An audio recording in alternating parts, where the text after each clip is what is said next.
Welcome to your Unit 3 set of videos. Make sure you know exactly what you need to do for this video, and let's go ahead and get started. Unit 3 videos. You're gonna learn about the post-classical era. Yeah! Alrighty, so let's go ahead and start our next video with our topic, China's influence on early Japan, and we are primarily going to focus more so on Japan, and not only the various influences that they got, but also how they reacted to those influences.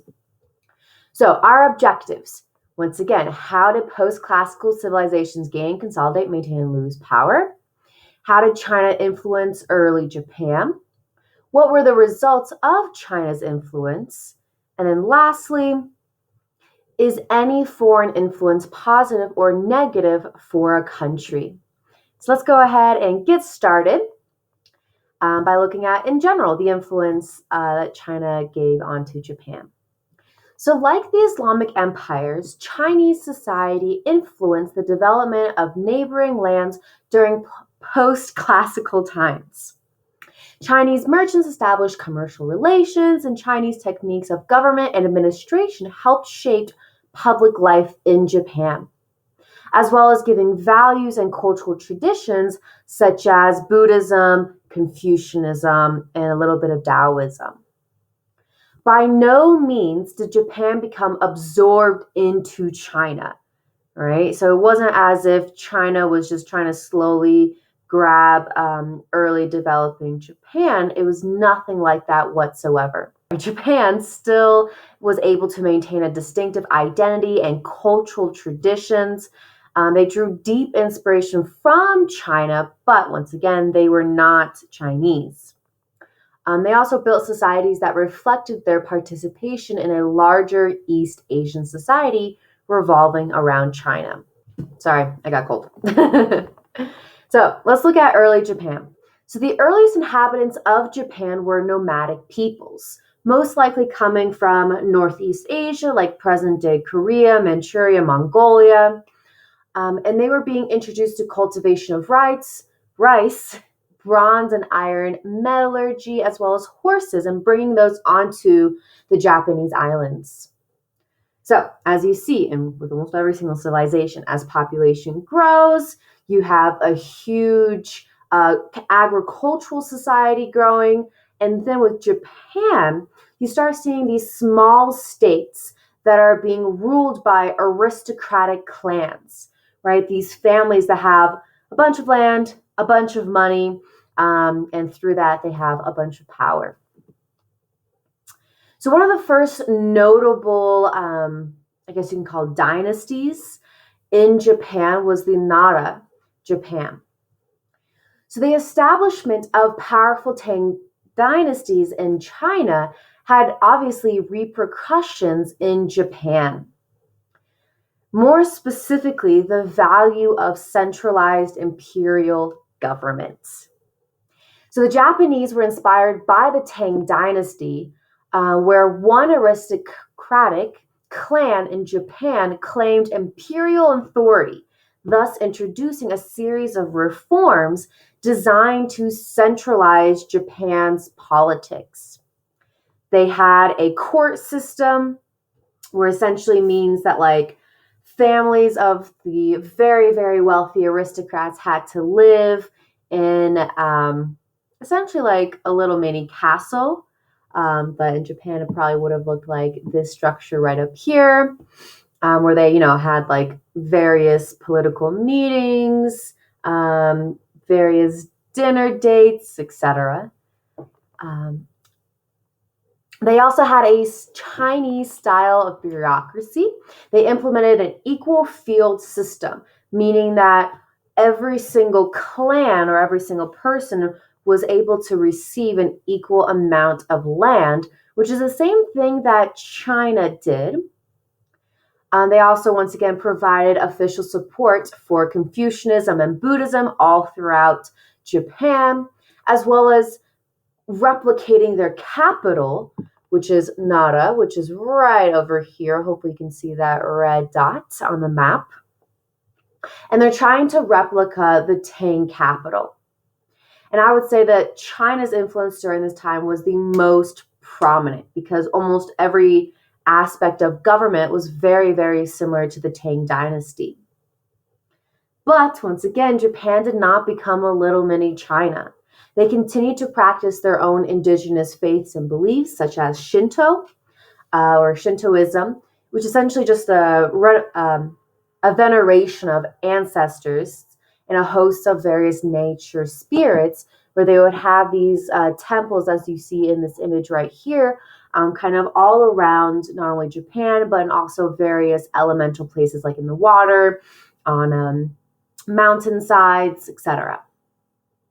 But then in 794, the capital was moved to another section called Heian, which, let me move my face. Okay. So hopefully you can see right here on this map. It's very, very close to Nara. It's probably just like northwestern, just a wee bit.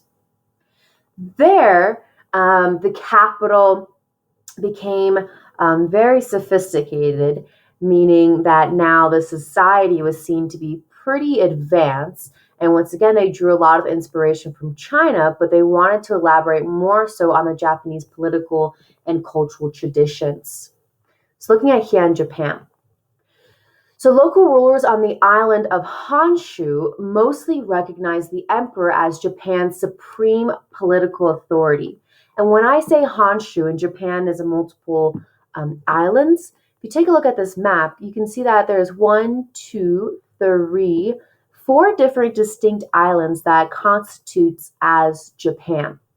And when I say Honshu, I mean the main body of land in Japan. That is where I'm talking about. So Japanese emperors rarely ruled, even though they were seen to have the supreme authority. They essentially served as ceremonial figureheads and a symbol of authority as opposed to actually having it. So in other words, they were essentially just a puppet head. The real power during this time period was with an aristocratic clan called the Fujiwaras, and this is, their last name. They essentially controlled affairs through their influence over the imperial house, and they would manipulate the imperial family by either trying to marry off their daughters into that family or perhaps just like doing their best to stay in power until the next individual would come into power. Political order, however, began to split, and they split into 2 different ideas during this time. You have the publicly recognized imperial authority versus the separate agent of effective rule. And this helps explain why there has been an emperor for so long, because you would assume that if you want to be in power, that you want to kick the emperor out of it, right, by doing whatnot. But if the emperor essentially had absolutely no rule and they're just seen as a symbol of authority, they had no real threat of being overthrown, which means that no one would want to willingly kill any emperor during this time. So an example of Japanese culture that really began to flourish during the Heian period, because once again, this was kind of seen as one of the pinnacle moments of Japanese culture, is through this tale or through this book called The Tale of Genji. I believe that's how you pronounce that. And this is a true reflection of how women were being valued and treated in this time period. So aristocratic women made the most notable contribution specifically in literature, unlike in China. And one of the most famous stories is this tale right here. It essentially was a way to reflect how court life was like during this time. It was written by a lady in waiting for the emperor named Murasaki Shikibu. I believe that's how you pronounce that. And essentially this tale or this story addresses the passage of time and the sorrow that time brings. But it's also a reflection of the joys and relationship that one has had in the past, but can no longer be recovered. Obviously, this time period doesn't exist anymore, so there is a decline here. So in the end, it was actually the countryside itself that started to bring an end to the Heian era. Going back to that equal field system, it slowly began to not be in use or in practice. And when land isn't being used, the more wealthy of individuals, the aristocratics, are going to try to take over the most amount of land that they possibly can to once again try to assert their dominance here. And there's two clans that really showcase and did this to essentially create an open civil war. You have the Taira versus the Minamoto, and the latter one, right, the Minamoto won. And they essentially named their clan leader, the winner, as shogun. And a shogun is a military governor who ruled in place of the emperor. But once again, the emperor still has that status of being the higher up without actually having that power. And Minamoto, this clan ruled for a pretty long time.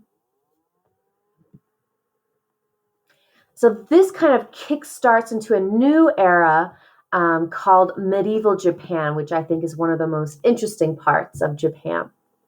So historians refer to the period right after these civil wars as the medieval period. And it's essentially just a middle era falling between the age of Chinese influence as well as the court domination in political life. So just this middle portion here. And this time period is primarily known for its take on cultural and social outlooks, specifically with samurai, which we'll look at in just one moment. So during the medieval Japanese era, you have a decentralization or the loss of power in political order. You have provincial lords who are wielding a lot of power and a lot of authority in their local regions. And once again, they control through land and through money. During this time, there was absolutely little use for anything Chinese or Chinese-like. But the one thing that they truly value during the medieval Japanese era is military talent and discipline. And you see this through the samurai. So I'm going to take a moment here to pause, and I want to show you how exactly the government started to form to create this feudal system. And we're going to see this system not only in class, but also in the next following days in a different part of the world, even though they didn't really have direct contact. Also, you got to frame as triangles, so I would highly recommend you make a note of this somewhere, anywhere. So at the very top, right, even though they don't have the power, they're still seen as being very powerful. So you have the emperor there. And then right underneath the emperor, you have the shoguns, right, the actual rulers of Japan, versus the wealthy landowners, the daimyo. Underneath them are the samurai, which we'll once again look at in just a moment. And these are warriors. They excel at military discipline.